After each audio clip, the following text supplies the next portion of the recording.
तो हम लोग अब डिस्कस करेंगे रेगुलेशन ऑफ किडनी फंक्शन।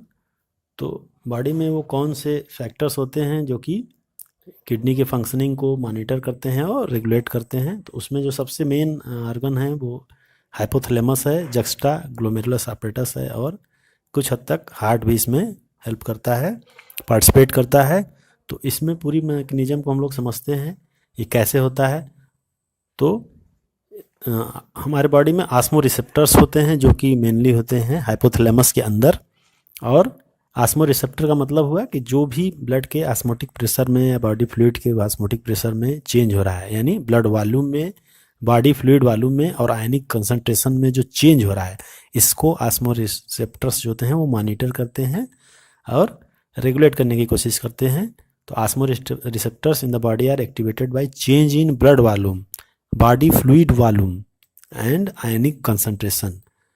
अब अगर an excessive loss of fluid from body can activate this receptor which stimulate the hypothalamus।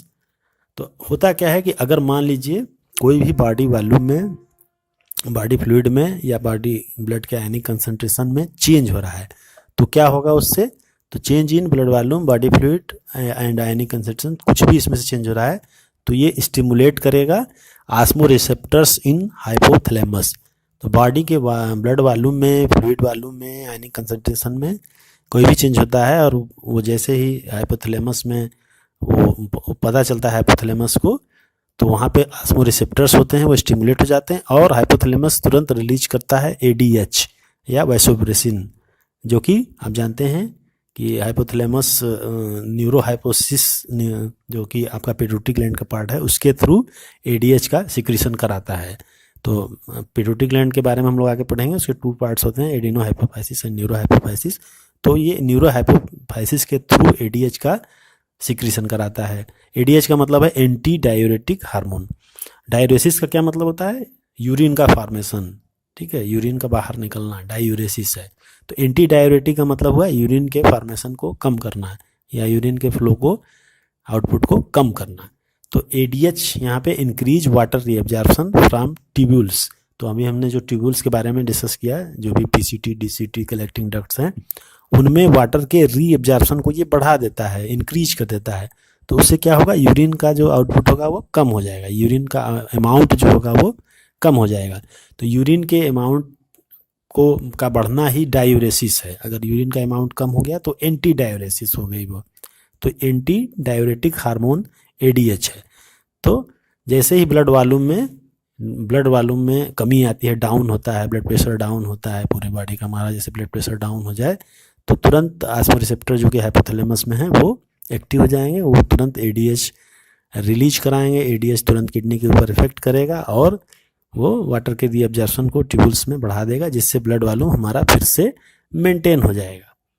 तो इस तरह से ये पूरा रेगुलेट करता है। और अगर ब्लड का वॉल्यूम बढ़ जाता है तो क्या होगा? अगर ब्लड का वॉल्यूम बढ़ जाए या बॉडी फ्लूइड का वॉल्यूम बढ़ जाए तो क्या होगा? जो ये आस्मो रिसेप्टर्स हैं हाइपोथैलेमस में, वो फिर इनएक्टिवेट हो जाएंगे। जब इनएक्टिवेट ये हो जाएंगे या सप्रेस हो जाएंगे तो फिर एडीएच का सिक्रीशन भी कम हो जाएगा। जब एडीएच का सिक्रीशन कम हो जाएगा तो ठीक इसका उल्टा क्या होगा? वाटर का रीअब्जॉर्प्शन भी कम हो जाएगा। जब वाटर का रीअब्जॉर्प्शन कम हो जाएगा तो यूरिन का अमाउंट बढ़ने लगेगा, डायूरेसिस होना शुरू हो जाएगी। तो इस तरह से ये मैकेनिज्म है जिससे नाम से क्लियर रखिए, एंटी डायूरेटिक का मतलब जो यूरिन के आउटपुट को कम करे, डायूरेसिस का मतलब यूरिन का आउटपुट होना, बढ़ना, और एंटी का मतलब उसका उल्टा होना। तो यूरेसिस का मतलब यूरिन का आउटपुट होना।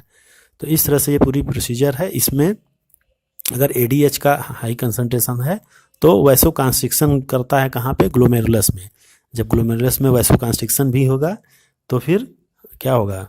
उनके ब्लड के अंदर जो ग्लोमेरुलस की वेसल्स हैं उनमें प्रेशर इंक्रीज हो जाएगा, ब्लड प्रेशर बढ़ जाएगा। तो उसकी वजह से जो ग्लोमेरुलस फिल्ट्रेशन है वो भी बढ़ जाएगा।